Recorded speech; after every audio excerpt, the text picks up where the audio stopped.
Okay, thank you everyone for joining us today for our third and final session of submitted talks. So we have 4 speakers. We'll have a bit of time permitting, for questions in between each one of the speakers, and then we'll have a bit of a longer period at the end just for any remaining questions. For now, I'll turn things over to our first speaker, who will be Yue Qi from the Beijing Institute of Technology.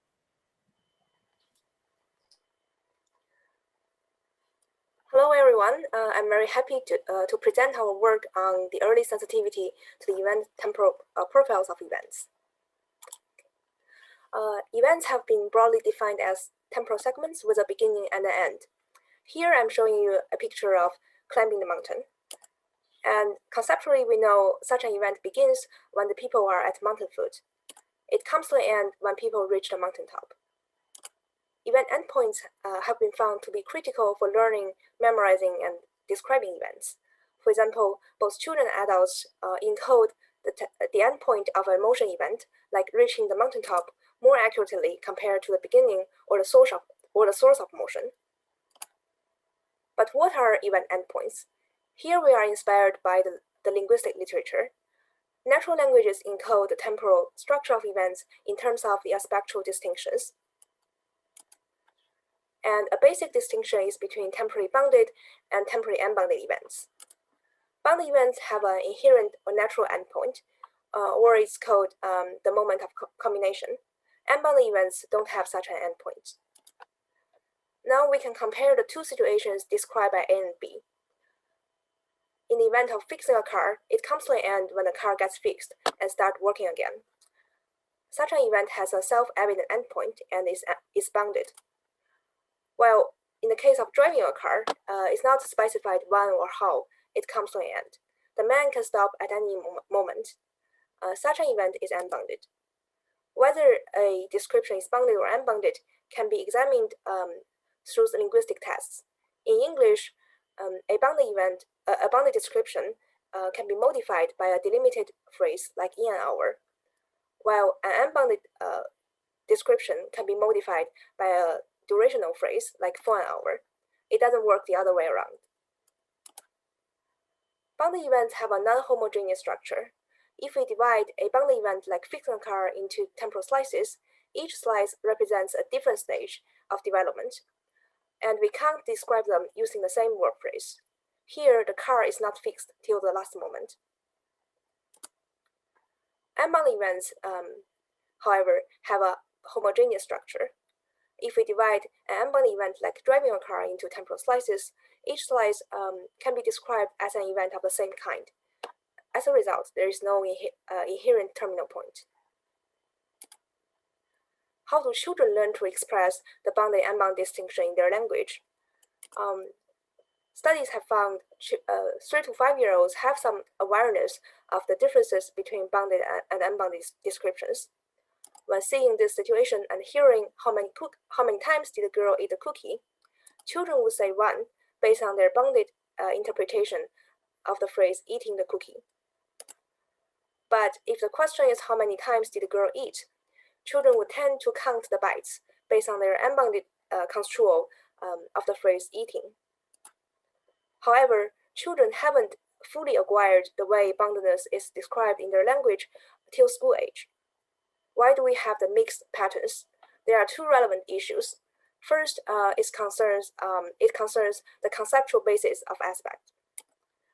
It's often assumed that linguistic aspect build on prelinguistic conceptual notions. Bounded and unbounded could be part of the primitive conceptual representations of events. However, little research has explored whether children are aware of the bounded and unbounded distinction in non-linguistic cognition. The second issue is related to the first one. It's about the different temporal structure in the 2 types of events. If children are aware of the 2 event categories, they should process bounded and unbounded events differently. For bounded events with a non-homogeneous structure, the endpoints should be more salient compared to other time points. For unbounded events with a homogeneous structure, there shouldn't be much difference between the endpoint and other time points. In the present study, we are exploring the two issues. First, we ask whether children indeed represent bounded and unbounded events as two different categories in cognition. And second, we ask whether children are sensitive to the homogeneity property in event temporal structure. In the first experiment, we have 40 4 to 5-year-old children and 40 adults. We created 16 pairs of videos showing bounded and unbounded events. Half of the videos highlight the contrast in the nature of the action. For example, we have a pair dressing the teddy bear versus petting the teddy bear. Dressing a teddy bear is bounded as the teddy bear gets dressed, while petting is a continuous and unbounded action. For the other half of the stimuli, we show the contrast in the nature of the affected object. In bounded events, we have a single object, like a balloon, while in unbounded events, we have an unspecific amount of multiple objects. Here, there are many bubbles, and we can't tell the specific quantity of the bubbles.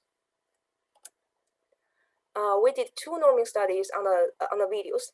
First, English-speaking adults described the videos, and the descriptions underwent in some time versus for some time test. And we checked the proportion of target descriptions. For bounded stimuli, the descriptions should be modified by in some time, while for unbounded stimuli, the descriptions should be modified by for some time. And as we can see, both event stimuli can elicit a large proportion of target descriptions. In the second norming study, we asked a more direct question. So the adults judged the adults judge about the temporal structure of the stimuli.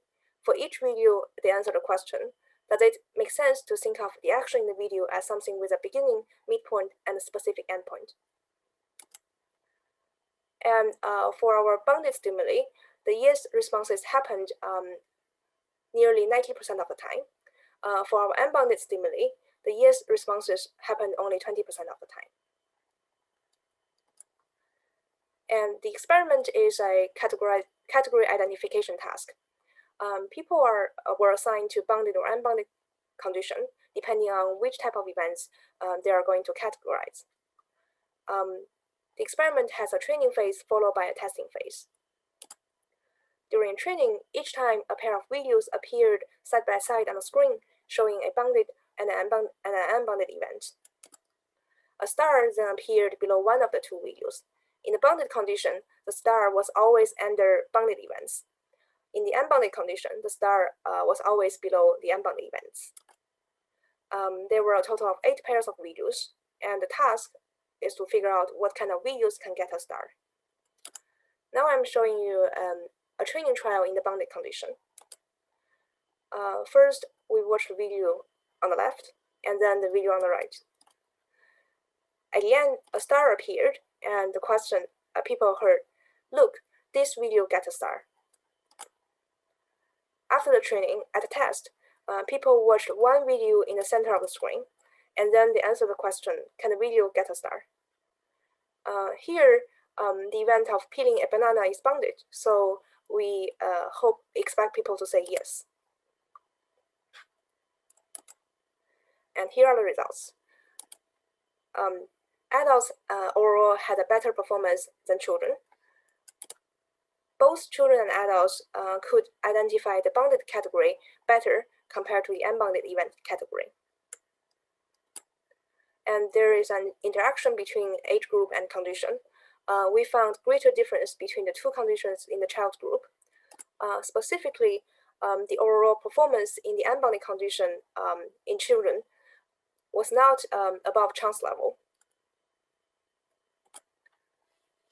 So in this experiment, we found that both children and adults treat bounded events differently from unbounded events.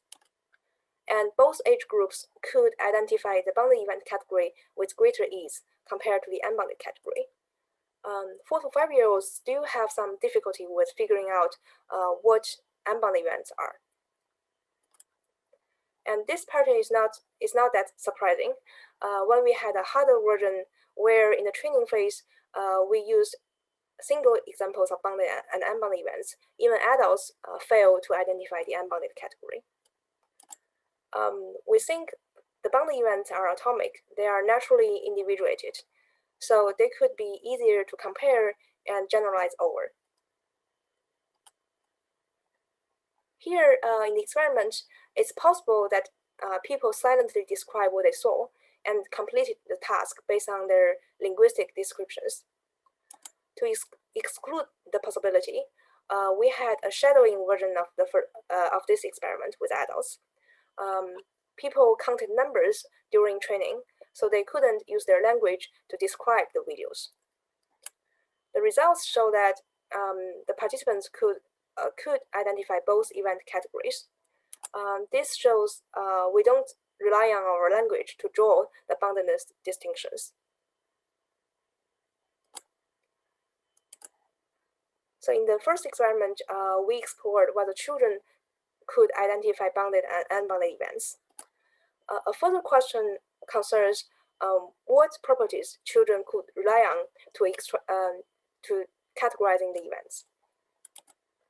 So one candidate is the homogeneity property, which characterizes the differences in the temporal structure of the two types of events. And in the second experiment, we tested whether children were sensitive to the homogeneity property in event structure. So as mentioned earlier, children and adults encode endpoints as a critical event component. But the endpoints are not the same for the two types of events. Here we propose children and also adults process and weigh the temporal midpoints and endpoints of an event differently depending on the event type. For bounded events like fixing a car, midpoints and endpoints should be treated differently. For unbounded events like driving a car, people should regard endpoints, midpoints, and endpoints in a similar way. To test this hypothesis, we introduced temporal interruptions either at the midpoint or at the endpoint. Here I'm showing you an example of a bounded event blowing a balloon. And we expect people to have different reactions to midpoint and endpoint disruptions. To test this, we had a picky girl who liked one type of disruptions, but not the other. The end disruptions blurred the completion or the combination moment. So we think it would be harder to identify a preference for endpoint disruptions compared to the midpoint disruptions. We did the same for unbounded events. Here is an example of blowing bubbles. And we expect people to have similar reactions to midpoint and endpoint disruptions. In other words, the placement of the disruptions wouldn't affect how people identify the picky girl's preference. In this experiment, we have 80 4 to 5-year-old children and 80 adults. We used the similar videos as in the previous experiment, but we add one version where the girl had a different shirt color to increase the visual variety of the stimuli. And for all of the videos, we introduced an interruption taking 20% of the total duration. During the interruption, the screen became blurry. And for each video, we added it twice. In the mid-interruption version, the interruption appeared at the temporal midpoint, while in the end interruption version, the endpoint was blocked. In this experiment, for each event, there are two versions, which differ in the placement of the interruption and the close color. And we also counterbalance the two factors. And we adopted a variant of the picky puppy task. People were assigned to bounded or unbounded condition. Here, it means they watched only one type of events during the whole experiment. There is a training phase followed by a testing phase. At the beginning, people were introduced to a picky girl who liked performing but was very picky about her videos. people would watch a couple of videos featuring this girl. The girl liked some of the videos but didn't like the others, and the task is to figure out what kind of videos the girl liked. During training, people were assigned to two preference conditions. In the likes mid-interruption condition, the picky girl liked videos with a mid-interruption, but didn't like videos with an end interruption. And in the end interruption condition, in the likes end interruption condition, the preference was reversed. Here is an example of a training trial in the likes mid-interruption condition with endbound events. People watched one version of the event, and at the end, they saw a smiley face and heard the girl likes the video. Then they watched the other version of the same event, and at the end, they saw an angry face and heard the girl doesn't like the video.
So we asked like how intentional the action looks, and we asked people to grade, to give us a score.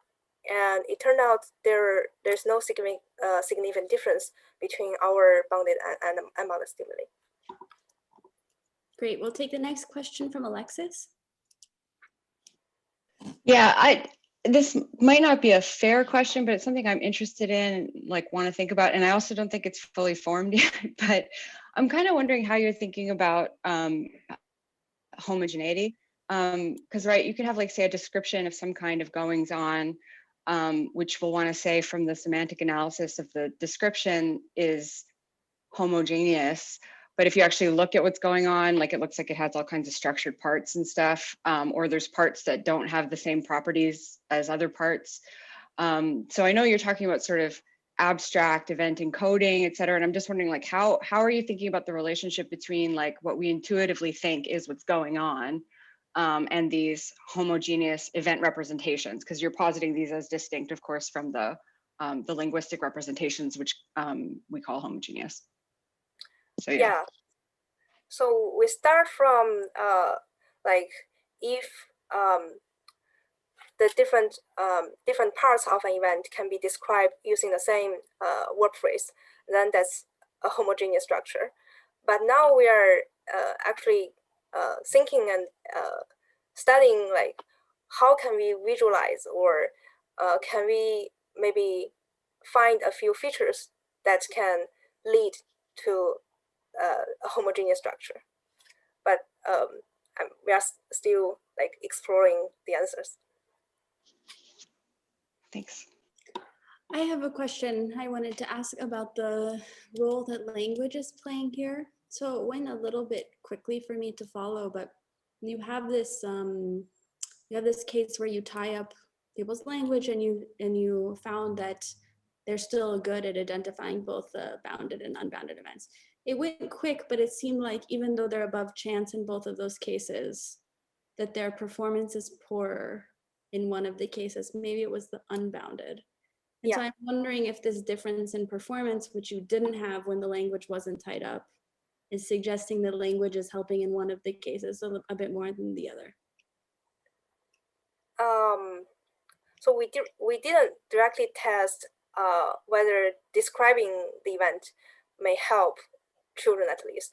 But based on the adult performance in the shadowing version, at least we don't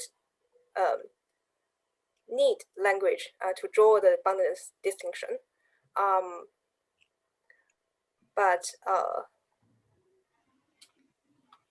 Yeah, let me also clarify, just in case it wasn't clear, Rachel, that we find the difference between bounded and unbounded events when language is free to, insert itself into the task, but also when we block language. So there's always an advantage for the bounded events. So you didn't see, this went by a little too fast, but you didn't see something in the shadowing condition that was not there in the main experiment. Okay, thank you. That clears things up. I think we have time for one more question and we'll take it from Asifa. Hi, lovely work. I guess I'm following up on the line of questioning that we've had about the possible continuity between bounded and unbounded events. So there's some sorts of situations I feel both in an hour and for an hour are possible depending on your construal of the event. So I drank tea for an hour, I drank tea in an hour, both are possible for me. And I think the difference is possibly how I'm construing the subcomponents of the event. Have you considered these kinds of alternations in construal, and how does that fit with your posited homogeneity principle? Yeah, I think we have noticed like they are ambiguous, even based on the linguistic test, they are ambiguous cases. And they are events that seem to be able to be interpreted in both ways. And right now we are exploring whether like maybe some factors in the context or maybe even the intention can shift or can drive the interpretation in one direction rather than the other. Thank you. Okay, unfortunately, Susan, that's all the time we have. So if you can hold your question for later. For now, I'll ask Yue to take her slides down so we can have the next speaker.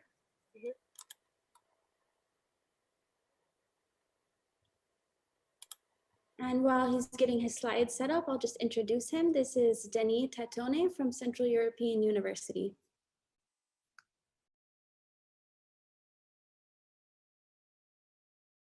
Can you hear me? Yeah. Perfect. Okay. First of all, let me thank Rachel and Isabel for organizing this great event. So as Rachel mentioned, I'm a postdoc in cognitive science at Central European University. And in the present talk, I will just go through some work we did concerning infants and adults representation of giving and taking during my PhD in collaboration with Gergely, Ibra, and Junin. So the overall take-home message that I hope I will be able to convince you of at the end of the talk is the possibility that the way we spontaneously apprehend these two events may have something to tell us about repeatedly observed differences in linguistic elaboration of the corresponding verb structures. So let me dive straight into those. If I manage to, okay, I managed. So it has been repeatedly observed that despite give and take are both amenable to be represented in a free play structure, meaning that they involve three participants, an agent, a patient, and the object being transferred, they differ with respect to criteria well-formedness concerning their syntactic elaboration. So in giving across language, there is a stronger requirement that the arguments are made explicit within the clause structure, whereas this requirement seems to be relaxed in the case of taking, especially with respect to the patient. This difference has been explained, for example, by Newman in terms of an asymmetry of distribution of semantic roles.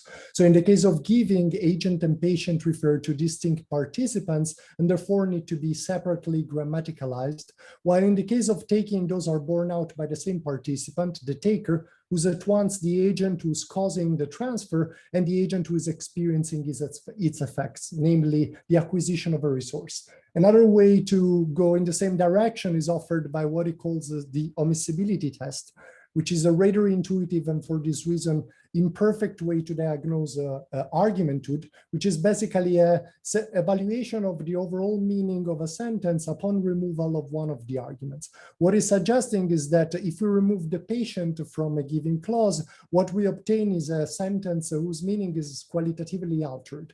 While in the taking case, the removal of the takee still allows us to preserve a structurally simpler understanding of taking as an object-directed action.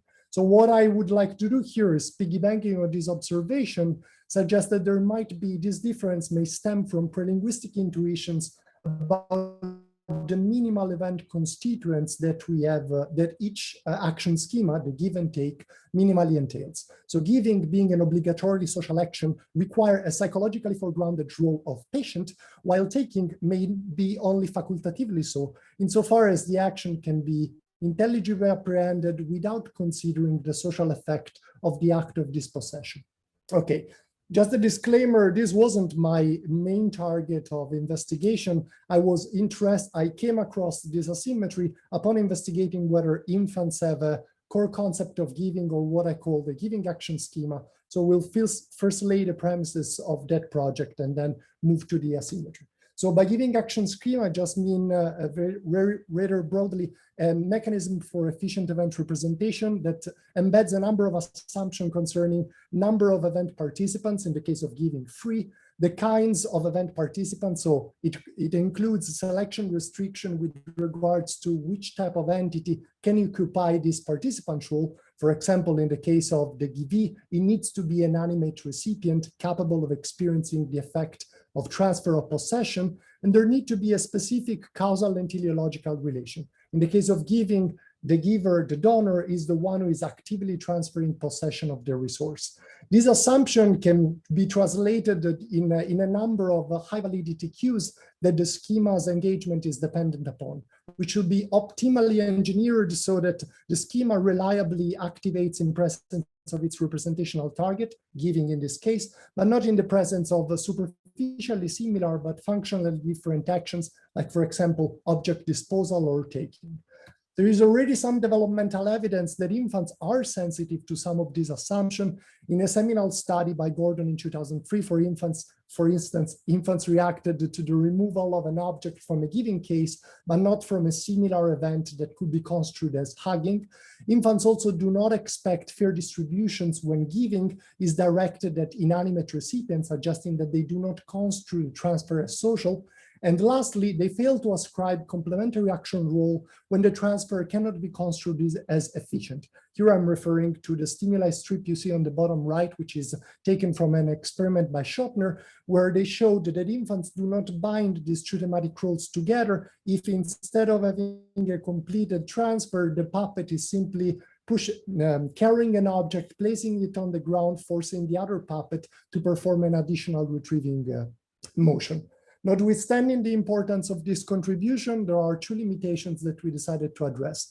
The first is that giving is often presented with concomitant cues such as communication, affiliation, and so forth, leaving open the question whether minimal cues of transfer of possession are sufficient to trigger the representation of giving. And the second is that these studies often lack a well-matched control, which explains why we decided to contrast it with taking. So the first question we asked in this study in collaboration with Gergely Chiber and Alessandra Geraci is whether infants can minimally distinguish between giving and taking when these actions are kinematically identical and can only be distinguished on the basis of the direction of transfer. So infants, this is a classic violation of expectation study. Infants were 12-month-olds and were presented with this sort of abstract transfer events. So in the giving case, you see this blue square that is pushing an apple toward the green circle and then moving back. In the taking case, you see the very same action with the difference that the possession transfer goes the other way around. So the red triangle is pushing the apple away from the green circle. A test, depending on the group they were assigned in, infants saw either two giving actions or two taking actions. The actions were sequentially performed by the agent who previously acted. So for instance, in the case of giving, they saw a giver giving again, which is consistent with the previously ascribed goal, or a taker giving, which is inconsistent. So the prediction here is rather straightforward. If infants are able to tell apart these two actions and link them to the appropriate agents, they should look longer whenever they perceive a mismatch with the assigned goal, namely in the inconsistent test event. Just to show you what this animation looked like. So this is an instance of familiarization. It's distressingly slow because this was the very first attempt I had with infants and I was overcautious concerning their processing abilities, but other studies we sped it up. And the other is an example of the test event. Just want to remark on the fact that the patient was entirely passive. So the only type of binding that infants could have done should have been aided by the perception of a transfer of possession.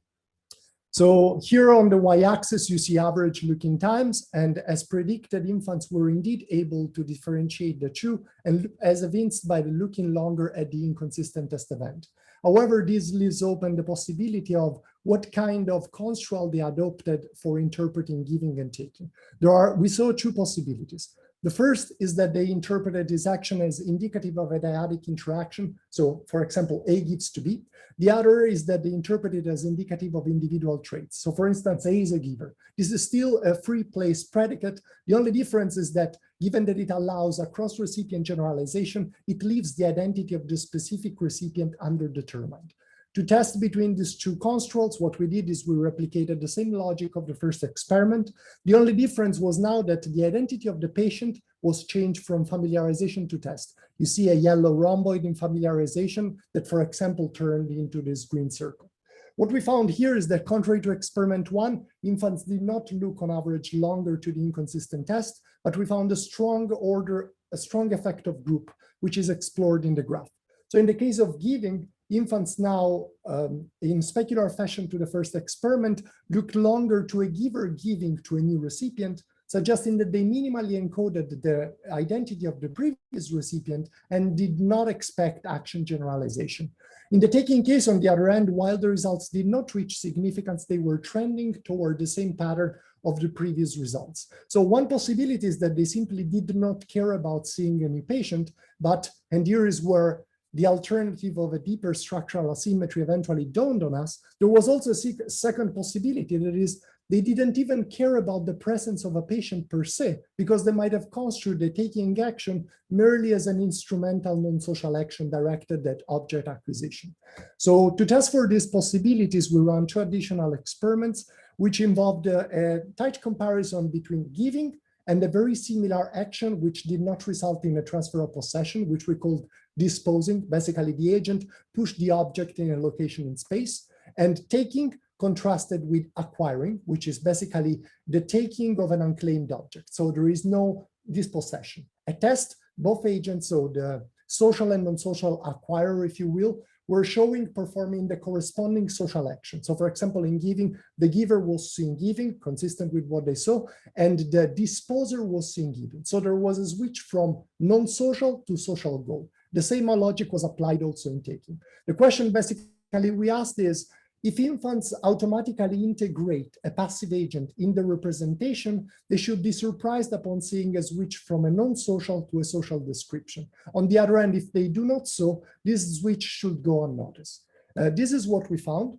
In disposing, upon seeing a disposer, so a non-social giver, if you will, producing a social giving action, they looked longer, suggesting that they noticed and they reacted to the difference in the nature of the goal, while they did not so in the taking case, which is corroborating evidence that for taking they used a structurally simpler description that left out basically any social effect. So to put it together, infant distinguished between 2 kinematically identical actions that differed only in direction of transfer. We suggested that they represented giving as a free place event and taking as a 2-place event. And importantly, this representation of giving in interactive term was simply aided by possession of transfer cue, because there were no concurrent cues of social interaction, given that the patient was entirely motionless. But what about adults? After all, what we're suggesting is that these differences in linguistic elaboration are due to an ontogenetic stable system concerning the asymmetries about event constituent that each action non-linguistic action schema entails. So with the pivotal help of Junin, we ran 2 additional studies with adults. One was an EEG study, another a behavioral study. For the EEG study, very briefly, we used as measure of the perceived interactivity of observed action, alpha band oscillation or suppression of alpha band oscillation. This has been repeatedly reported as a signature of action understanding when people are observing object-directed transitive action, but recently has also been shown that this is additionally sensitive to the grouping of multiple entities in an interactive unit. For example, Junin himself had a study in 2017 which reported stronger alpha band suppression when participants were seeing two agents jointly chasing a target, as opposed to doing so in a parallel fashion. So we presented participants with 4 different types of events. There were 2 transfer events that involved the transferring toward motion and 2 transfer events that involved the transferring away motion. The only difference between these 2 events was the possibility of setting up a social interpretation of them, which we manipulated on the basis of the target that the transfer was directed at. So to make it more clear, this is what they see. So in giving case, this is simply what they saw: an agent pushing an apple toward an animate but passive recipient. In the disposing case, they pushed it in front of a spatial landmark, so this sort of big rock. Similarly, in the taking case, they took from a passive agent, and in the acquiring case, they took the apple from the rock.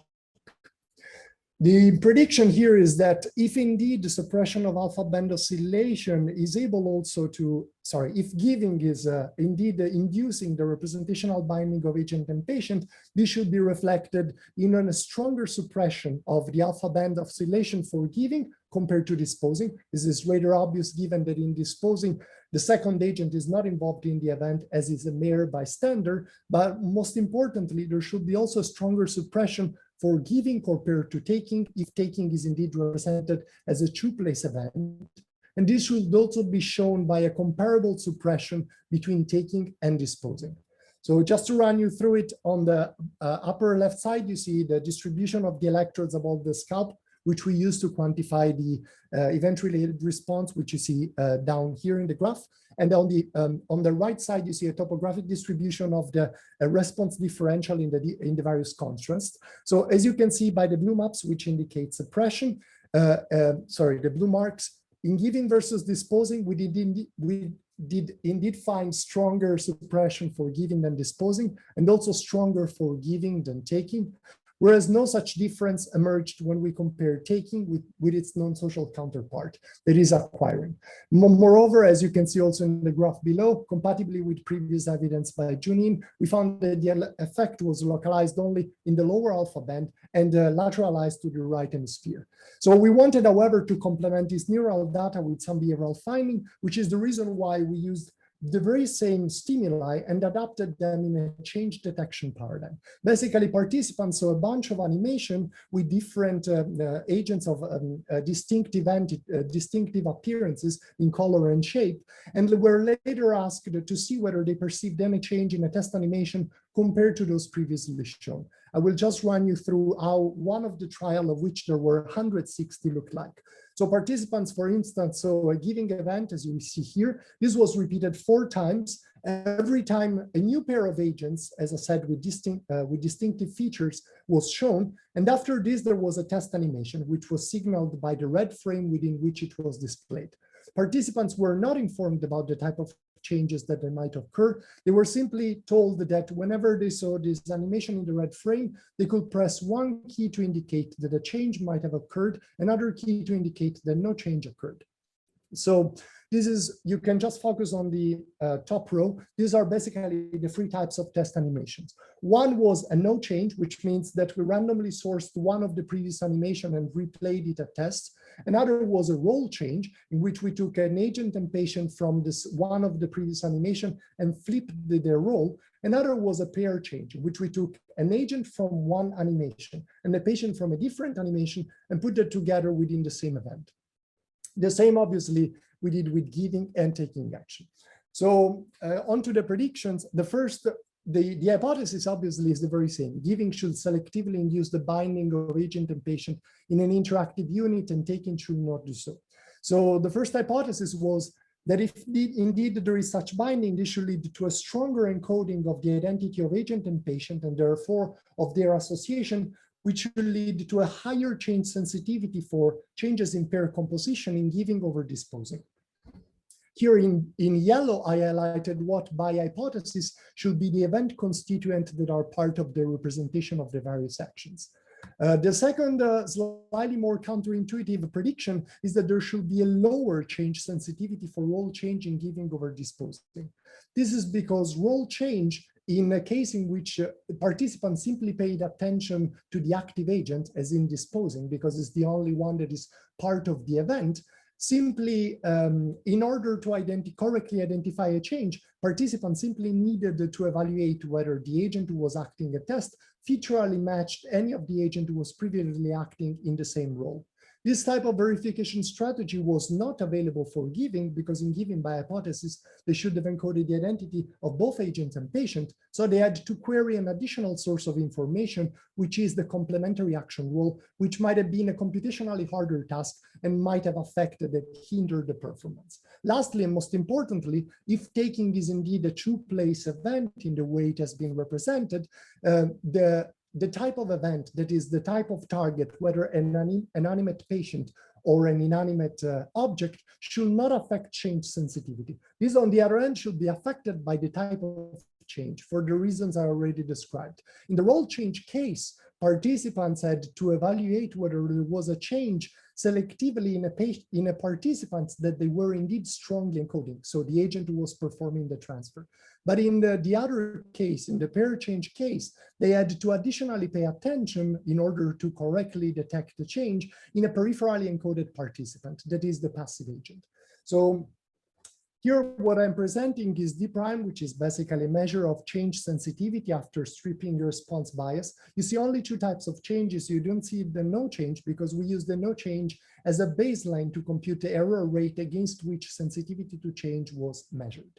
What you see here is that indeed, in the giving versus disposing case, participant produced this complementary signature of representational binding with a higher sensitivity to pair change for giving compared to disposing, and the specular, on the other hand, lower sensitivity for giving compared to disposing in the role change. Importantly, in taking, on the other end, no such differences on the basis of event occurred, which also allow us to rule out the possibility that the stronger encoding between agent and patient was simply because, for example, there were generic cues of social approach or mere spatial binding. So as you can see in the taking case, there was only a main effect as predicted of a type of change, with participants being relatively better in the role change case. So to put these two studies together, I showed the two measures of representational binding, one that is electrophysiological, the alpha band suppression, the other behavioral, a change sensitivity profile. The action selectivity that these two actions showed in giving versus disposing and giving versus taking suggests that participants represented giving but not taking as a social interaction in the absence of explicit linguistic mediation. And I would like to argue that this shows that this asymmetry in the construction of these events is neither circumscribed to interpretive biases in infancy, nor to assumptions that are strictly pertinent to verb construction. So to go to the conclusions, here I'm basically reiterating what I just said. The possibility that these differences in syntactic requirement and patienthood may be rooted in prelinguistic assumption about the number of constitutive event participants that each action, object, concept entail. And I would like to end with a caveat against the possibility of having some of my assertions misconstrued. I am not suggesting that infants cannot or do not represent taking as a free place event. All I can say is that basically they do not when the takee is a perfectly unreactive and motionless agent. In fact, we have plenty of evidence that they do when they have reason to. For instance, when there is positive evidence that there is a cost infliction, so that, for example, the possessor is trying to resist an act of forceful expropriation, as in the study by Gazes and colleague, or we have also a study with Gergely Chibra, where we show that a simple cue of shared attention, such as two agents looking at each other in the moment in which the object is passed, is sufficient to upgrade the representation of taking, making it isomorphic to that of giving as a free place predicate. And lastly, Tyler Knowlton and others have research showing that, contrary to our finding, at least with familiar stimuli that involve also conspicuous cues of a possession establishment, such as a direct control of an object, infants do dishabituate upon seeing a non-social taking becoming social taking. And this was all. I'd like to just thank my collaborator, Gergely Chibra and Junine, obviously the Department of Cognitive Science at CU, the Babakutato Labor, especially for coordination and recruitment for the infancy study, and the funding agency. Thank you. Thank you. I don't know.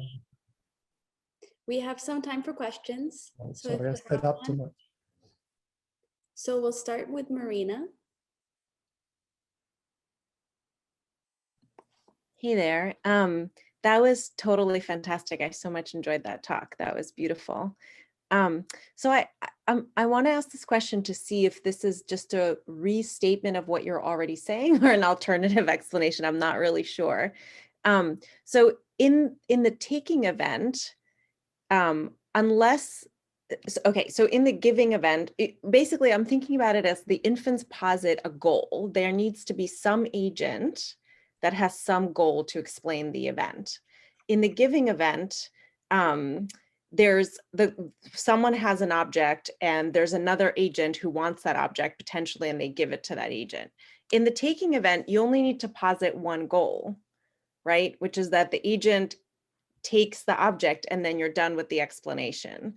So I guess that seems like a plausible interpretation of the results you presented, but is that what you think is happening, or do you think that's an alternative?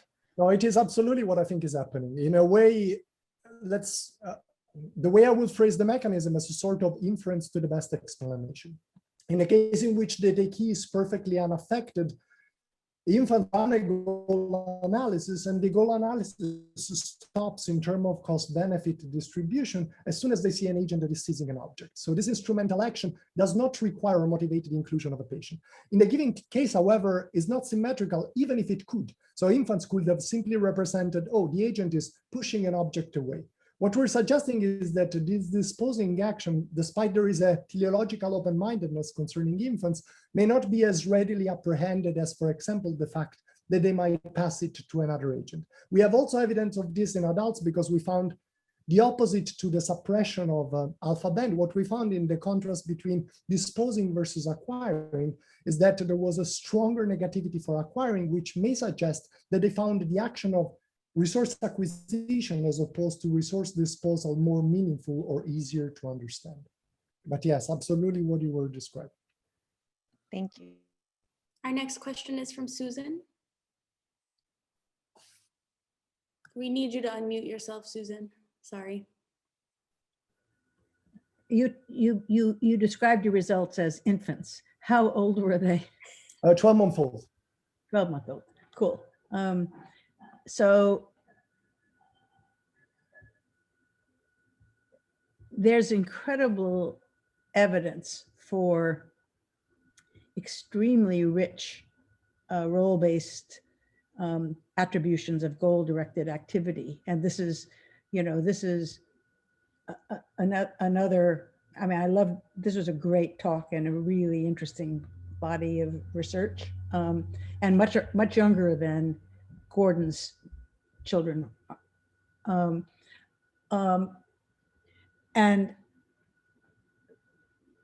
the question is, what do you think these, you at one point you said the representation could be like a schema, right? What do you think the representations are like? Are they language like,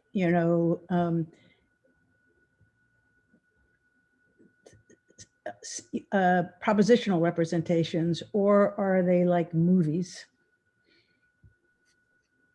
Well, that's a tough question. What's your guess? What's your guess? I mean, they clearly represent, you're showing that language evolved, well, language describes these structures, right? Is sensitive to the same properties, but the question is, does that entail that the representations have a similar format to language?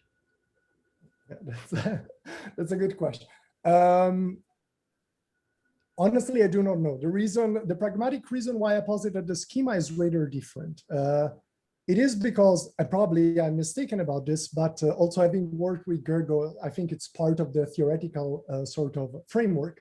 The guiding assumption was that infants use the same logic that they use for understanding instrumental actions. Those are typically actions that result in private benefits.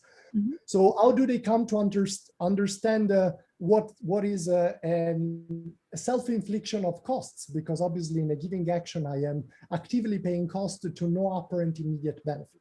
And the reason is that with a schema, you can have at least a type of outcome that can be diagnosed possibly because of obviously evolutionary encoding as a potential goal state without having to do online computation about the possible returns of the agent.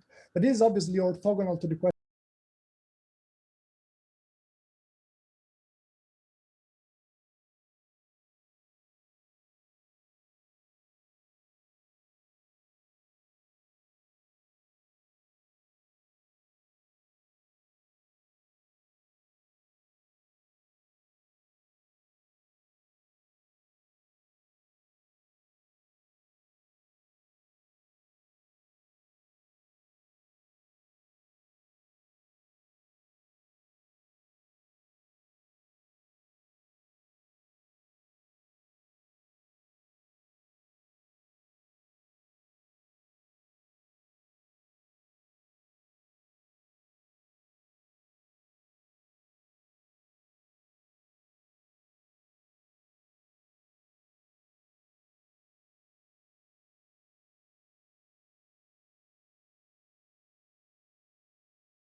systems exquisitely sensitive to this kind of symmetry.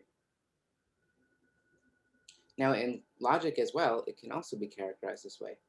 So a relation is symmetrical if and only if Rxy is true, then Ryx is true.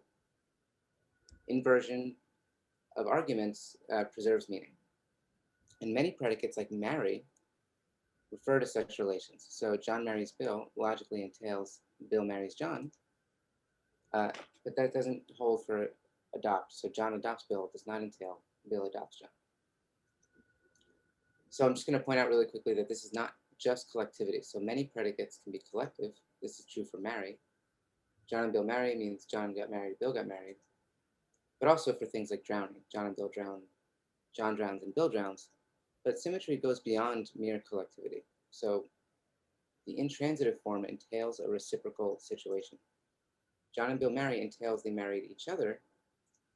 And that's not true for drowning. John and Bill drown does not entail that John and Bill drown each other. So although we can characterize symmetry in both cases as invariance under transformation, does the mind treat symmetry in these domains as related?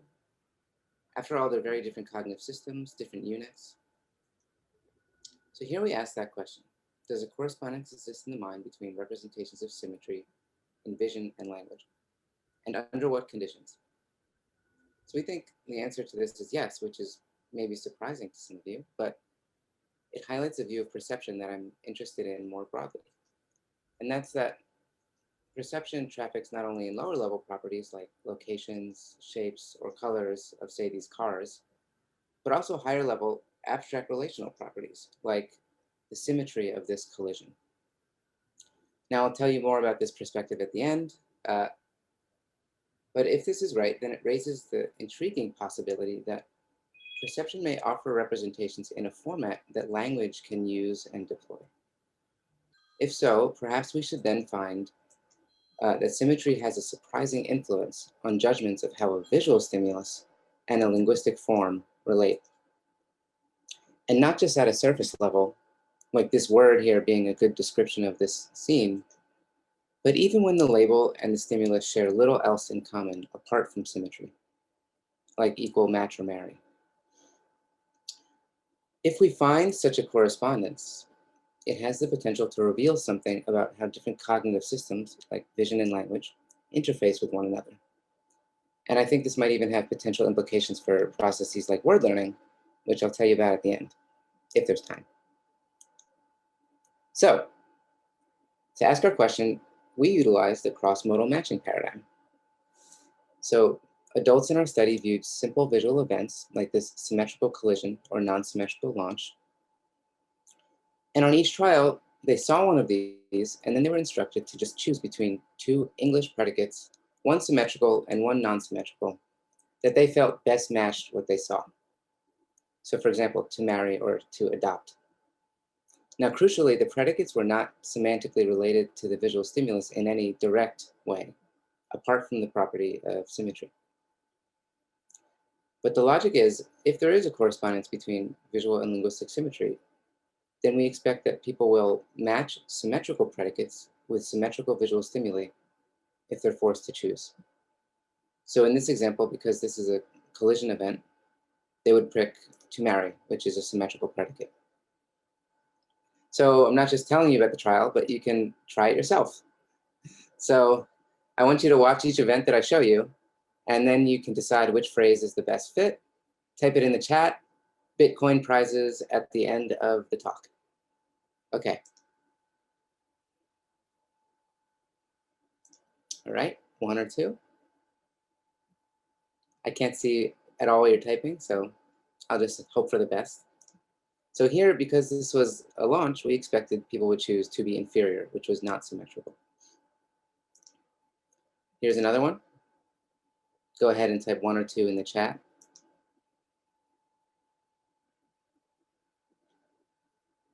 So since this was a collision, we expected people to choose negotiate, which is symmetrical.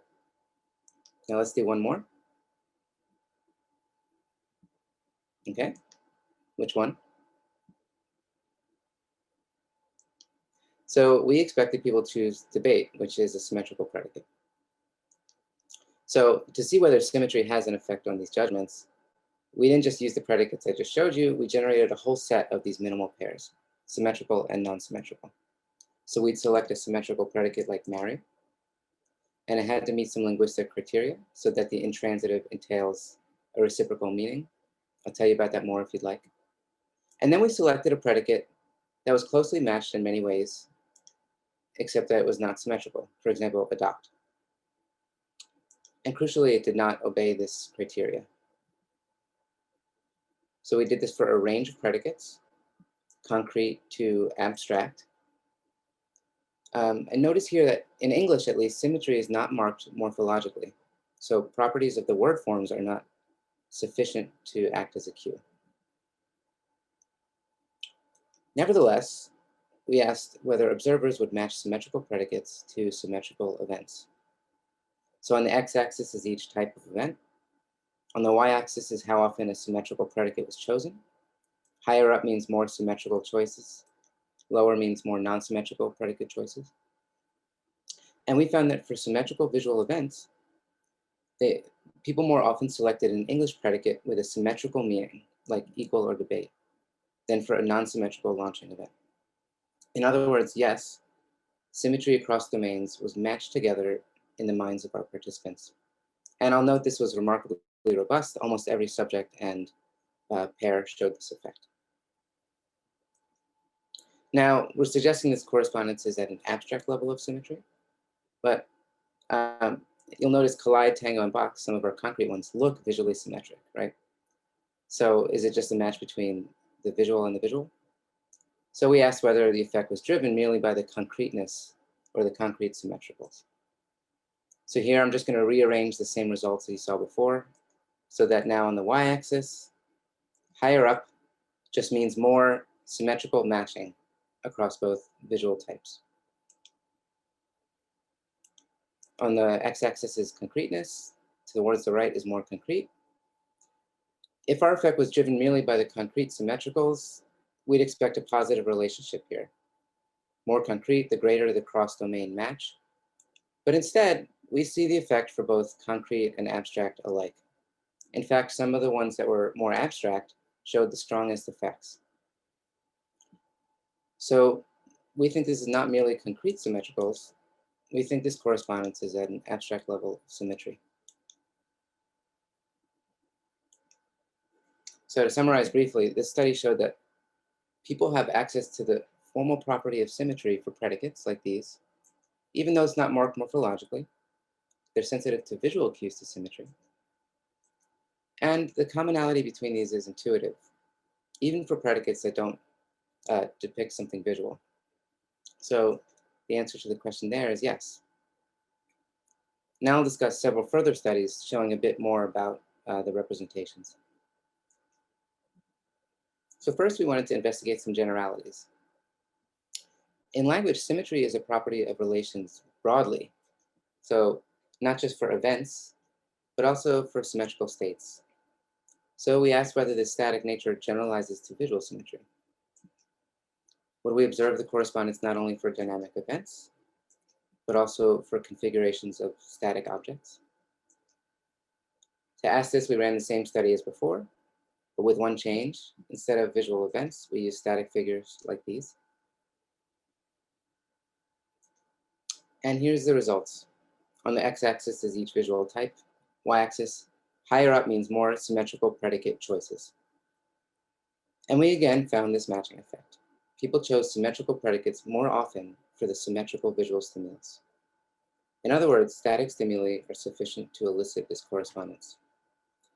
This suggests that the generalities of symmetry that it holds over dynamic events and states carries over to this cross-domain correspondence. So we can ask not only about the generalities of this, but also the constraints. So if this matching is really happening at the interface between language and vision, then the correspondence should respect the units at which these two domains interface with the conceptual system. So what are those units? So Of course, lower level vision operates over features such as edges and contours, but higher level visual processes such as attention generally operate over discrete entities, so visual objects. And we hypothesize that high level vision is where this interfacing is happening. Well, how can we test this? Well, let me bring in another image, a single static figure. Now, although there's symmetry here between the edges of the contours, and people are extremely sensitive to such symmetry in perception studies, the symmetry may not be represented as a property of a binary visual relation in high-level vision, but rather as a property of this single object. So if this is on the right track, then we predict the matching effect to be stronger for the image with two objects in a symmetrical relation than when it's the very same contour, but with one object. So that's where the perceptual accessibility of the binary relation is weaker. And we tested just this prediction. In fact, in the previous study with static images, we manipulated not only symmetry, but whether there were two objects in the image or just one.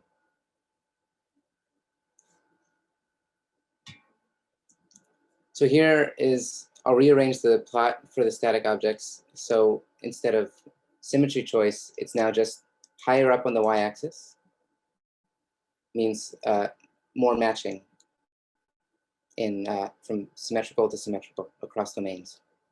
So here's the same results as before with two objects. It's you could think of this as a different score.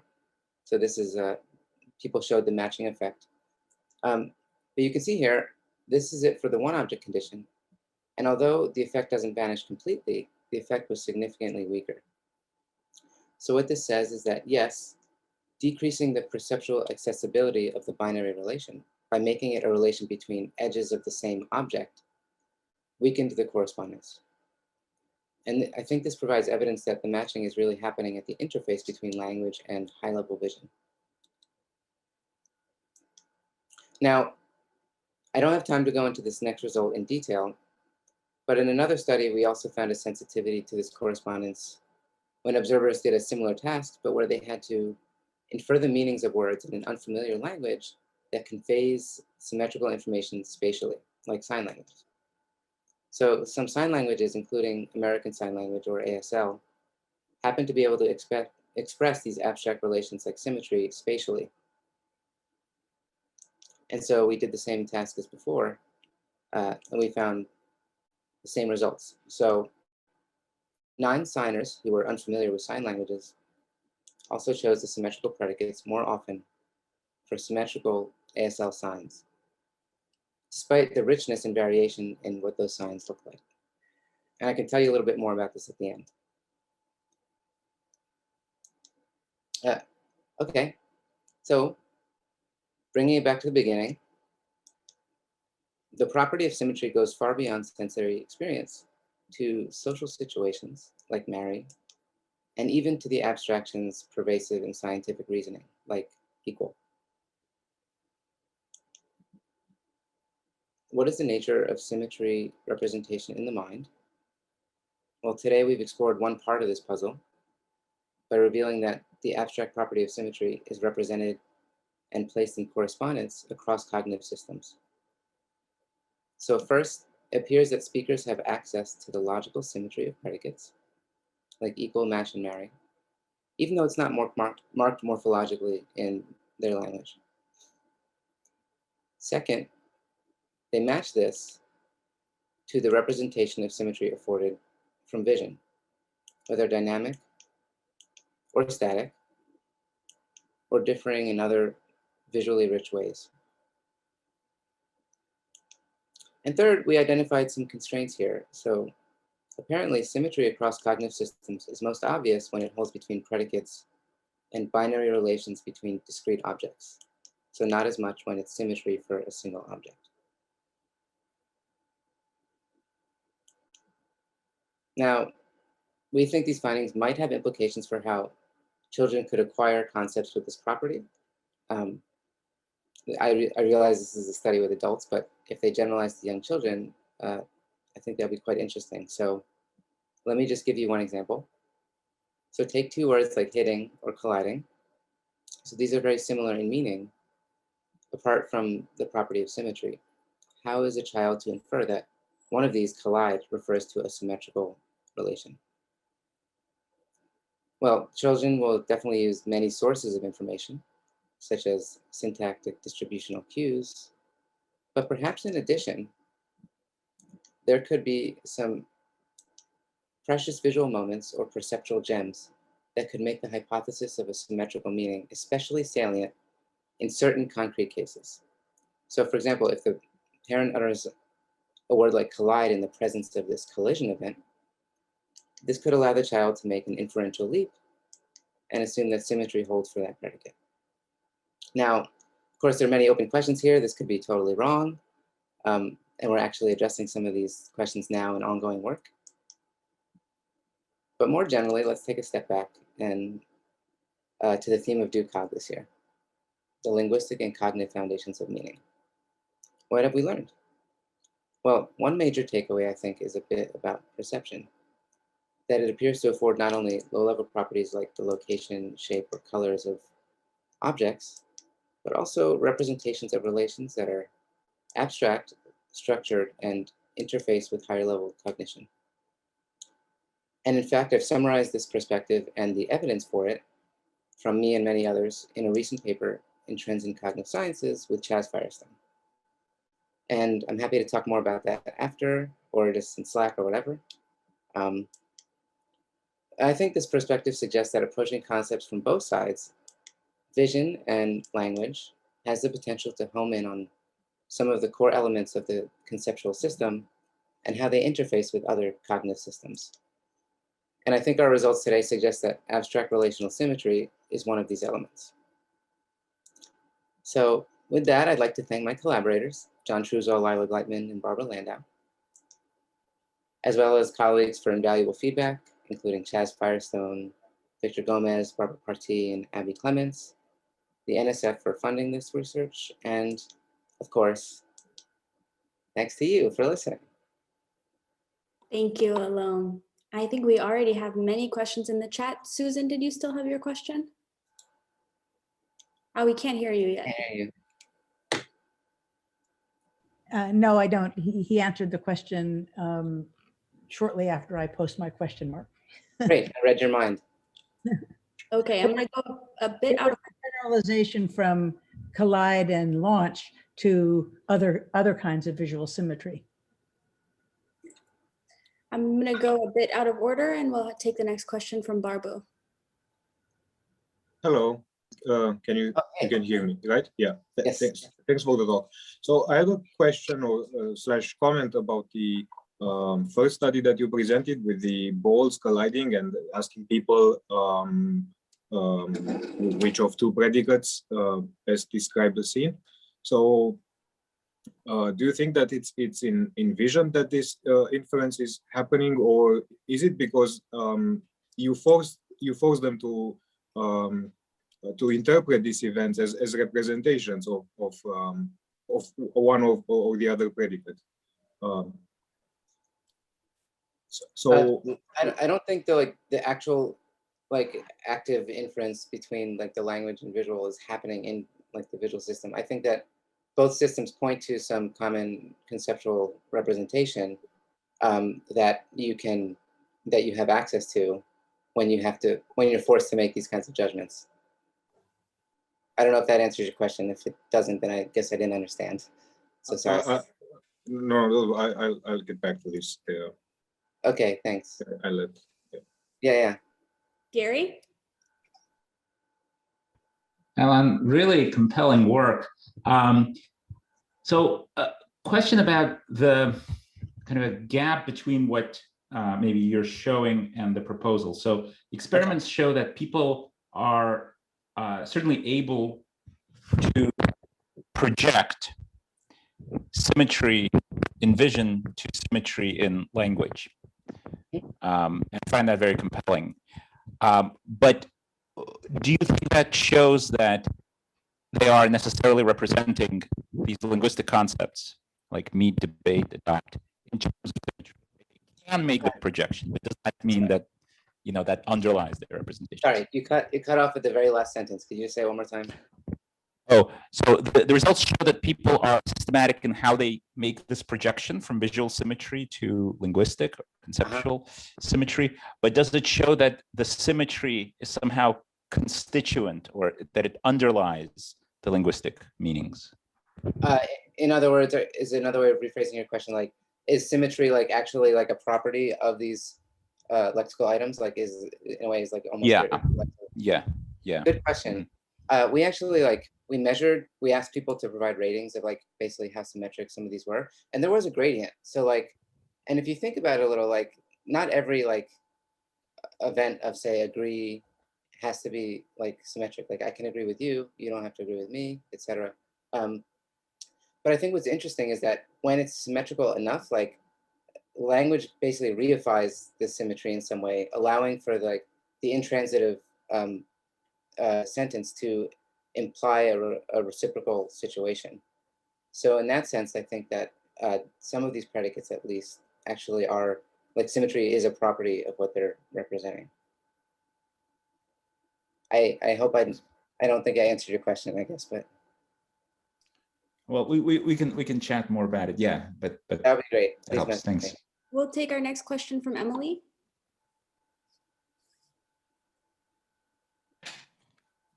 Hi, can you see me? Yes. I can hear you. I can't see me. Yeah, this is actually a bit of a follow-up. Yeah, thank you for taking my question. I feel like I skipped the line, but so I was just wondering if there are cross-linguistic differences in any of these, how these predicates behave, and if that's, and what you would, well, that's the first question.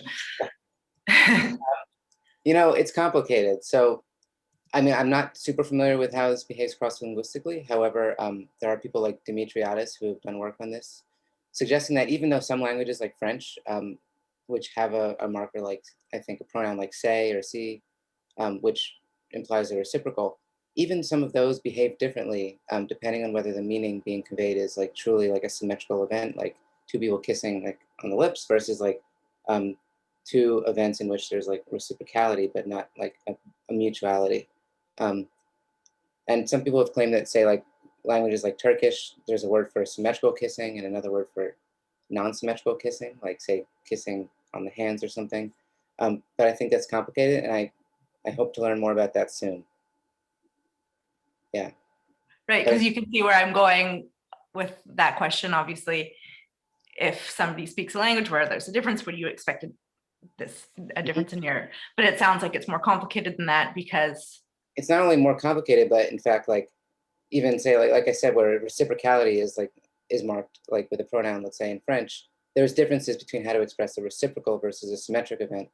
And also even in emerging sign languages, like Nicaraguan sign languages, there's a distinction between truly symmetrical relations, like say high-fiving, and a description of an event where there is reciprocality, like two people punching one another, but it's not construed as properly symmetric. And in that case, NSL signers represent that as like sort of two propositions instead of just one symmetrical event, suggesting that, yeah, there is this fundamental difference, I think. Cool. That's Thank you. By the way, yeah. Malone, do you mind taking down your screen share while we take this last question? And the last question will be from Guillermo. So sorry to Jean-Remy, Asifa, and Paul. Please hold your questions for the end.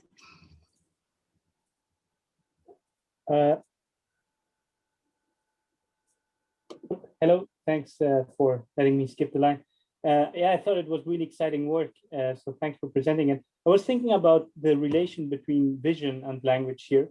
And I mean, you don't go fully into it, but of course you made some hints as to how this might be acquired through vision. And so a natural question would be, not what happens when your language varies, but when you don't have visual input. And I think you have had already some interest in the blind population. And would you expect that? I was just thinking as you were talking about it, if there's a clear symmetry in, let's say, in sound or in smell, and it seems less obvious than in vision. So do you think there's a causal role, and what would you expect in the case of blind people? Yeah, well, I don't think visual input is necessary for acquiring like many or potentially, like many of these concepts, including this one. I just think that if it's available, people will use it. And there's other cues that could be used too, like say syntactic distributional cues, although for symmetry, it might be a little bit harder, at least in English, because it's sort of an absence of like a singular intransitive sentence that tells you that something might be collective or symmetric. So it's an open question. And also there's a whole nother set of questions about like, how does perception of relations work, which is something I'm claiming outside of the visual domain. I think that's all really interesting. But we can talk more about that later. Okay, thank you. So now we have our final speaker of the session, Lilia Rissman from the University of Wisconsin at Madison. Thanks, everyone. Excited to tell you about this work. Big thank you to the organizers. This has been great. So imagine you are in an experiment, and the experimenter gives you a variety of these cards, and you're asked to sort them into 2 piles using whatever criteria you would like. So taking a brief look at these pictures, you can tell that there's a lot of different ways to sort them.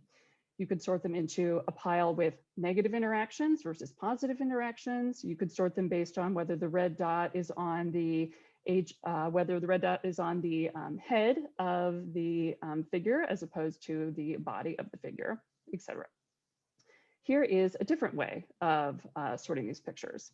You can think for a moment what this is. So it may be clear that this way of sorting the pictures is based on the event role of the pictures. So on the left, we have pictures where the red dot is on the individual that's performing the action, often referred to as the agent. And on the right, we have pictures where the red dot is on the individual undergoing the action, often referred to as the patient. So these are interesting categories because agent and patient have been argued to be universal and part of core cognition. So what is the evidence for this? Rather than give you an entire block of citations, I'll refer you to these 3 review works. So some of this evidence is that infants interpret events in terms of these categories, that infants use these categories to learn language from a fairly young age, that across the world's languages, these categories are distinguished morphosyntactically almost without exception, that in new sign languages, morphosyntactic structures, such as hand-shaped classifiers that encode these categories of agent and patient emerge fairly early, even among home signers, and that adults activate these categories rapidly and automatically during event perception. So in today's talk, we are going to explore 2 untested predictions of a nativist view of agent and patient. So first, if agent and patient are highly prominent conceptually, so when you look at an event, that they are activated automatically, rapidly, one possible prediction is that agent and patient will also be readily accessible when adults explicitly reason about categories. Another prediction is that if agent and patient are universal, so meaning universally present in the cognition of people across cultures, universally present in the semantic structures of language, that would lead us to expect that agent and patient should be domain general, i.e. sharing parallel structure across language and cognition. These are the predictions that we center our research questions around in this work. Our first question, are agent and patient categories automatically accessed during explicit categorization? And 2, do agent-patient categories have similar structure across linguistic and conceptual domains? And here I'm going to be focusing on English speakers. So to dive right into our first question. In experiment 1, we conducted a sorting task, bringing English-speaking adults into the lab. We gave them 24 pictures, such as these. And in each picture, the red dot was either on the agent or the patient, and it was half and half. And participants were asked to sort however they wanted. They were told that they didn't have to be equal numbers of pictures in each pile. And then after they sorted, participants explained how they sorted the pictures. So what did people do? So the first time they sorted, the most frequent sort was in terms of harming versus helping, or as positive versus negative interactions. But 24% of people did sort in terms of agent and patient the first time around. So a type of explanation would be something like, One pile has the red dot is on the figure performing the action, and the other pile, it's on the one receiving the action, for example. We asked participants to do this again, sorting the cards in a different way. And again, we find that harming and helping is the most prominent, followed by agent versus patient. We asked the participants to then sort the cards a third time in a different way. And now we do see some harming versus helping and agent versus patient sorts, but now it's more common to have some other type of strategy to be sorting them. So across 3 sorts, 52% of participants produced an agent-patient spontaneously, agent-patient sort spontaneously. Participants who did not produce agent-patient sorts, we divided the cards into 2 piles. In terms of the agent-patient piles, we gave them to the participants and asked them to explain. So what is this way of sorting the cards? And to our surprise, only 50% of the people succeeded at this task. The other 50% simply said that they didn't know how the cards were sorted, or they gave a correct, an explanation that was incorrect. So some pricing difficulty here. But we wanted to know, so this task is mostly based on spontaneous choice about which dimensions of the scenes the participants want to home in on. We wanted to see in a different type of task where we're directly kind of nudging people towards agent-patient, will we see more kind of robust and general success in picking out these agent-patient categories from the stimuli. So to test this, we did a second experiment on online, recruiting participants from Mechanical Turk. And so this was a category learning task. So here, participants saw the images one at a time. So the dot was either on the agent or the patient. And participants were told that pictures belong in either category A or category B. And they were told that the individual with the red dot determines whether the picture is in category A or category B. They started out by guessing, but then they got explicit feedback on each trial, whether their guess was correct or incorrect. So here's a little more about the design. So in this training phase, they got 24 trials with explicit feedback, so 12 agent and 12 patient. After training, speakers explained the categories, and we coded their explanations into 3 types. So correct, so saying something like aggressor and victim, or one who does the action, one that it's done to. Incorrect would be something like A is not touching, B is touching, and uninformative would be something basically without content, like it was awesome. Okay, so did people learn the categories during training? Here is the results for all the participants, where we have accuracy on the y-axis, and here chance is 50%. And on the x, we have the mean accuracy across all participants, starting from the first trial all the way to the 24th trial.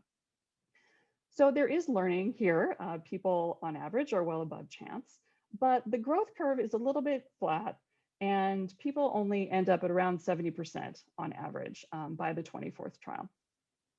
Okay, so what does this growth, what does this learning look like if we distinguish participants who gave correct versus non-correct explanations?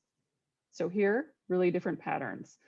So for the people giving correct explanations, they actually are figuring it out fairly early in the training. We see a big jump in their accuracy, and they end up being around 95% by the final training trial. Whereas for people giving incorrect or uninformative explanations, they're hovering around chance throughout the entire training. So the big question, of course, is how many people fit into each of these categories? So the top, correct, so that's 59%, whereas the bottom, the incorrect, is 41%. And this was a bit surprising to us. 41% of people essentially not learning the categories, that's a big chunk of our sample. So we were wondering, is there something that's difficult about the way that we're structuring the tasks, the instructions, structuring the feedback that's making it hard for people to learn categories in this type of context? So to explore this, we did an additional valence categorization task where people saw the same images, but here they had to sort them based on whether they were negative or positive. So ignoring the red dot and mapping negative and positive to A or B, and vice versa. I recall from the first task, the sorting task, that this valence distinction, negative versus positive, that was the number one way of sorting the stimuli. So we expected that people might be better at this task. And here's what we find for all participants. So we see much kind of sharper upward growth of accuracy in each training trial. By the final training trial, average accuracy is 95%. And 86% of people gave correct explanations. So people are doing pretty well learning this distinction, indicating that the difficulty that we observed for agent and patient is specific to those categories and not something about our task per se. So question one, are these categories automatically accessed during explicit categorization? The answer appears to be no, even though for some people this was their first sort, and some people kind of readily learned these categories in the supervised learning task. For many people, the learning was more difficult than what we expected, suggesting that they're not automatically accessed. Okay, how about, let's turn to question two. Do agent and patient categories have similar structure across linguistic and conceptual domains? We address this question by drawing on linguistic analyses about the prototypicality of agent and patient in language. And I'm going to give you a pretty quick crash course in analyses using prototypicality.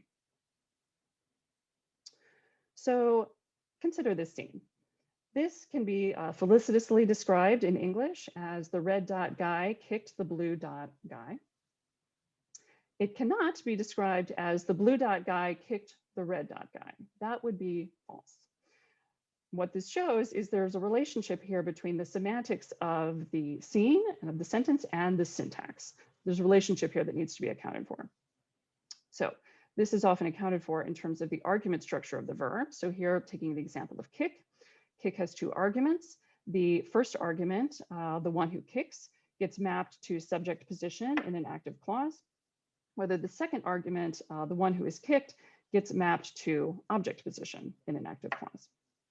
Now, for decades, people have observed that if you try to define agent and patient in terms of necessary and sufficient conditions, when you look at the entire swath of transitive verbs in the English lexicon, you aren't able to get an adequate account of the mapping to subject and object when agent and patient are strictly defined.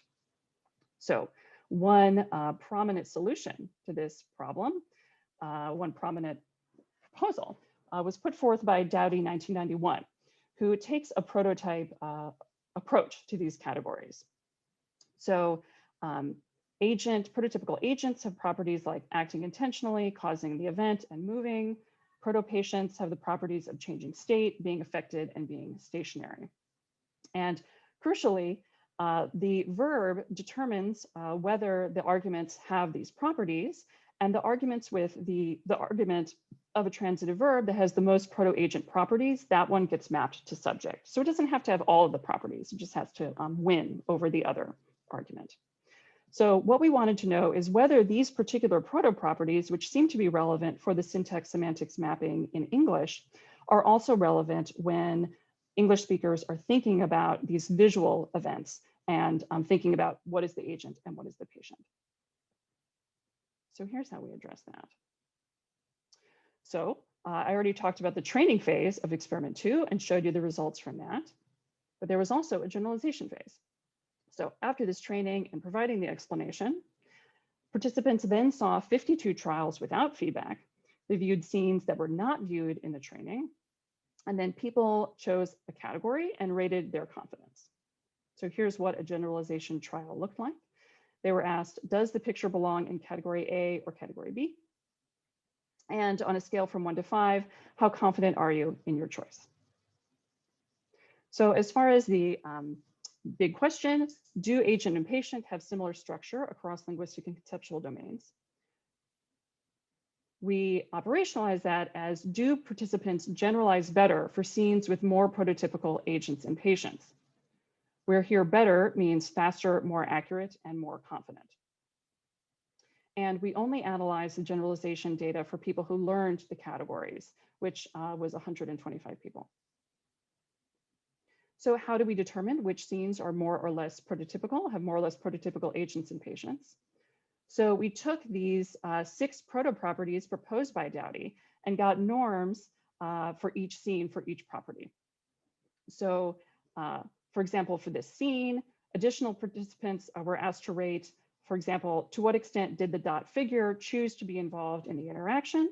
We got ratings when the dot was on the agent as well as on the patient. And then we calculated a different score. So agent minus patient.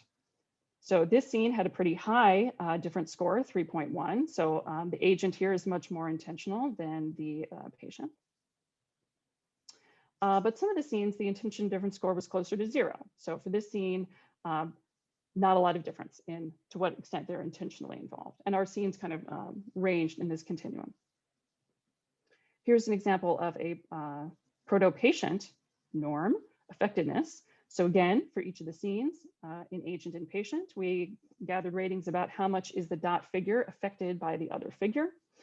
Here we have examples of one that had a fairly large absolute value, effectiveness different score. So here the patient is was rated to be much more affected than the agent. And you'll note that this is negative because it's always agent minus patient. Whereas the scene on the bottom, there was a low difference in effectiveness. And here are all 6 of the proto-property norms. Okay. So one more norm before I show you the generalization results. So we wanted to control for possible ambiguity of the roles.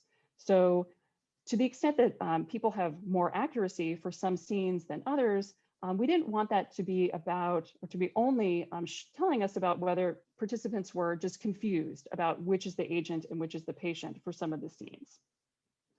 So to control for this, we calculated what we're calling description match score, where we had an additional set of participants describe the scenes. And then we calculated how often the agent by our assessment in the scene was described in subject position. So most of the scenes had 100% description match. So here, when people described this, they always described here the figure with the red dot in the subject position. Whereas a few of the scenes had fairly low description match score.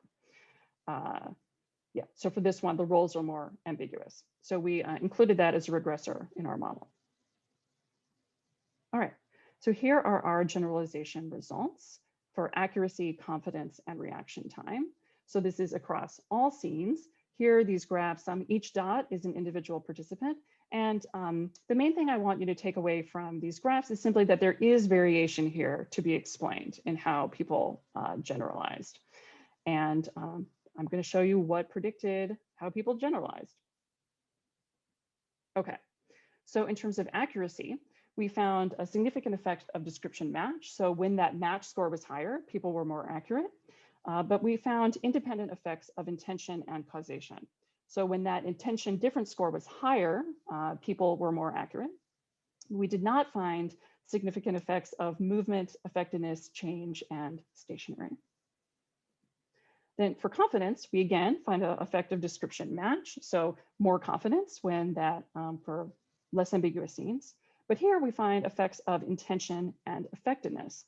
And again, you'll note that effectiveness is negative because of that negative difference score. And for reaction time, we see a similar pattern as confidence. So again, an effect of description match. People are faster when the description match score is higher. But again, effects of intention and effectiveness. So when that intention difference score is higher, people are faster. And non-significant effects of the other proto-properties. So returning to our question, do agent-patient categories have similar structure across linguistic and conceptual domains? We think the answer is yes. You might be wondering, well, you only showed evidence for 3 out of the 6 proto-properties being predictive of how people generalize. But it turns out that what we see is a close alignment between our results and properties that have been found to be most predictive in linguistic experiments and corpus analysis. So looking at a wider swath of verbs than was considered by Dowdy. In particular, intention has been found to be robustly predictive of the syntax semantics mapping in this previous work, and that's what we find. And also in corpus studies, stationary and movement have not been found to be predictive, and that's what we find as well. So to discuss, we see a disconnect between the robustness of roles in implicit processing versus explicit reasoning. One factor that may play a role in this disconnect is the absence of conventional agent-patient labels. Some of the proto-properties predicted generalization, which mirrors findings on syntax-semantics interface for English verbs. The generalization results suggest that agent and patient are domain general categories. So to wrap up, I'll return to the predictions of the nativist view. So are agent and patient conceptually prominent? We find that in explicit categorization tasks, they are less prominent than we expected. They don't appear to be accessed automatically. And what this might suggest is that even though core knowledge theories account for a wide range of behavior, there suggests a limitation in the scope of the behavior, the range of behavior that those theories account for. And are agent and patient universal? The fact that we found these proto-properties to be predictive supports this universal view that these categories are domain general, although of course we've only tested English, but are looking at more languages now. So I'll thank you, my audience, our funding sources, our participants. And just to wrap up, I'm going to have a brief plug for, for people who both like Slack and event cognition. You can join our event cognition Slack workspace, which is only about a month old, where you can share new papers or discuss ideas in event cognition, share your work. If you're interested in this, just DM me or email me. All right, thanks very much. Thank you, Lilia. I would also suggest posting that in the bulletin board on our Slack so that everyone who didn't attend today can see the message. But we have some time for questions. We'll start with questions just for Lilia before we open it up to the whole group. So I see that Susan has jumped in right away. We'll take your question first. We can't hear you, sorry.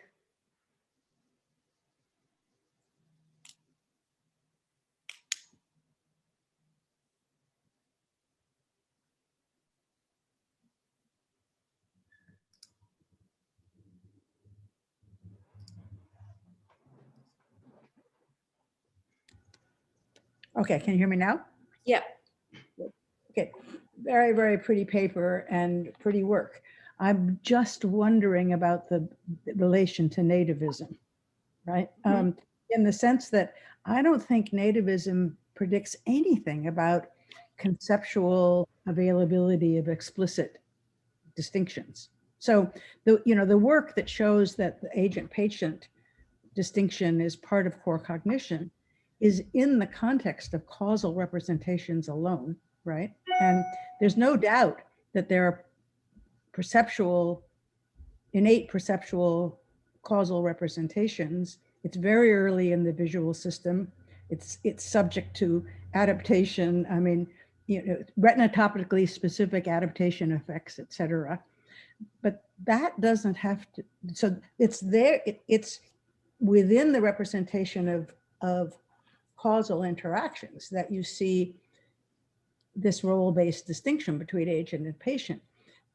It's an empirical question, and I think one that you're addressing is what the relation is between that and the distinction between agents and patient in language. There's no claim in that work that it's the same identical relation or is explicitly available. I mean, linguists discover these things, right? Yeah, so what I'm summarizing at the beginning is sort of a family of nativist views about these categories. So the point that we're drawing on is really kind of dovetailing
Like basically So- how much of this is asking somebody to do something communicatively and explicitly that's too superordinate, and so the task demands are just bizarre.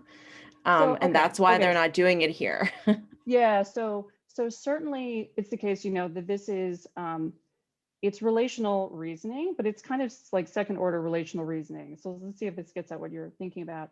That so sorry. So categorizing the pictures in terms of like harming versus helping, that's relational because you're picking out relations between the individuals, but then categorizing the pictures in terms of like agent and patient, that's like another level of abstraction. So it certainly is the case that that could be something which is making this task difficult. But I think that that just speaks to the interest of the disconnect between what there's a lot of evidence is innate and what people are able to access in a task like this. If you want to say more about like the role of communication, I don't know that I quite followed that point.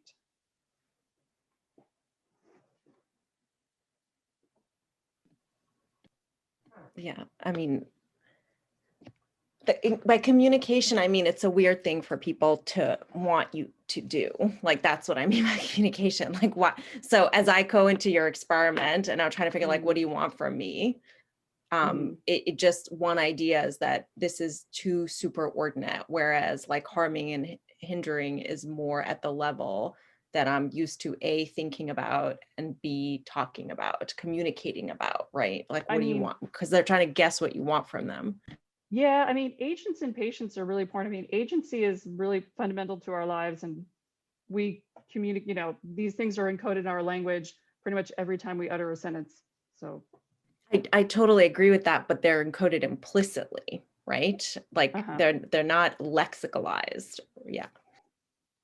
Yeah, I mean, it would be interesting to think about what are kind of other sorts of pragmatic interpretations that are about, that there's something pragmatically that people just wouldn't think that this would be the type of thing that we would be asking them about. But yeah, what that particular pragmatic influence would be doesn't come to mind immediately, but it's worth thinking about for sure.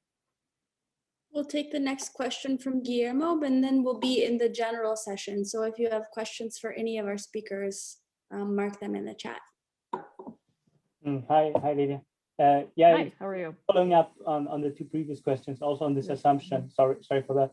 But I thought, I mean, I kind of agree with the previous points. I think the way that I formulated it in my mind is that it is a bit about presupposition and assertion. And so you're making kind of a claim that something very basic should also be salient. But in fact, if you think about very basic things, they can be presupposed, right? And I think that's related to what Marina was saying. When you're looking at actions, there's a whole range of features that can be relevant for that action. And it is the most salient one that is relevant in the moment. Sorry. So yeah. So basically, I was thinking. Sorry, I got interrupted because my child just entered here.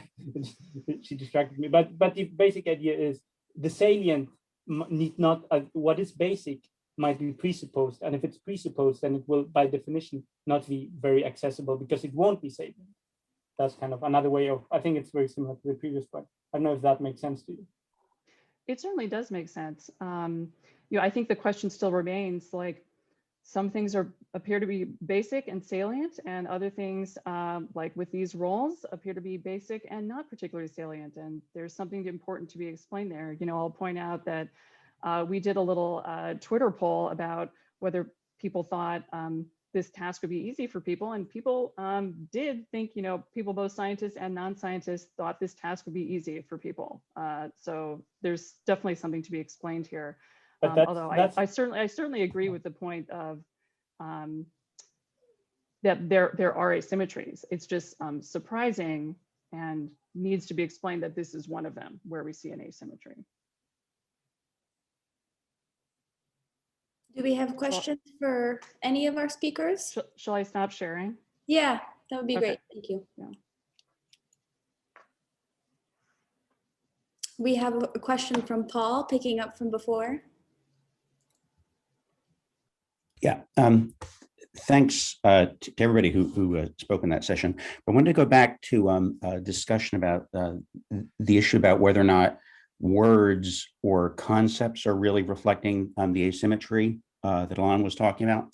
So like there's lots of facts suggesting that natural language breaks symmetries, right? So you've got things like the subject-object distinction that show up in thematic hierarchies, right? Quantifiers impose a kind of quantifier structure imposes asymmetries that you don't necessarily see in the quantifier relations themselves. Old facts like, you know, Susan is near the Eiffel Tower just feels different than the Eiffel Tower is near Susan, right? And so there's lots of facts suggesting that you might have like symmetric relational concepts, and then grammar shoves them through some kind of mill that imposes asymmetry. And so I was wondering if you could just like speak to that and how you're thinking about all the asymmetries that grammar seems to impose on underlying concepts that are basically symmetric. Yeah, I mean, so Lila wrote about this way back in 1996 because she was responding to like the Tversky claim that similarity is not symmetric. Yeah. And basically, I think she convincingly showed that like, you know, based on the inferences people make even about like nonsense objects like blickets and such, it placed in these symmetrical structures or asymmetrical structures like subject-object. She tried to show that the syntax is what's doing the asymmetry work there, even if the underlying concepts that these predicates refer to can be or are symmetric. So, yeah. But there's this more pervasive thing. So like even take right causative structures, right? There's this big trend in grammar to think if what you had was a nice simple transitive structure that could have in principle expressed a relation, really you've got two verbs under the hood, one of which is really dedicated to assigning the agent role, the other which is really dedicated to assigning a patient or theme role, right? And you know, and things like marry, right, turn out to like not exhibit the symmetries you would expect from the concept space when you start looking at people's judgments linguistically, right? So if Bill married Bob happily, that doesn't like say how happy Bob was about it, right? And there's just a lot of this. So I was just like inviting you to just say something about like how you want to think about saying that somehow there's this symmetry in language as opposed to the underlying conceptual structure, given that we've got all this evidence to think, you know, language is stuck with just sticking things together and you get binary branching. Yeah, good question. I have to think a lot more about that still. I mean, so, yeah. Yeah, I think that the language, like the predicates themselves can have like the property of symmetry of what they're pointing to, even if the language itself forces this asymmetry, because like that's sort of like that asymmetry is sort of fundamental to how the language is structured, right? So I think what needs to be explained still is why these predicates, when they appear in the singular subject or a plural subject intransitive, entail this symmetry when like most others do not. And I think that's what I'm sort of referring to as it's like linguistic reflexes of conceptual symmetry, not necessarily linguistic symmetry itself. It's sort of. I'll stop, but like the question is like, why do you just not think that's like something you know about your concepts? That you have a special class of concepts that are symmetric, and like, you know, the language isn't the only thing that influences what you think about inferences going through. Mm-hmm. Okay, yeah, I'll think about that more. Thank you. Okay, we're running out of time, but I invite everyone who's here to join us for the informal break that's happening now. It has the theme cocktail party, but you're welcome to bring a cocktail or anything else that's appropriate for you know, your time zone. And we'll see you guys over there in the Slack. It's in the coffee break channel if you look for it. If you're not able to join us now, we'll see you tomorrow morning for the first session talks.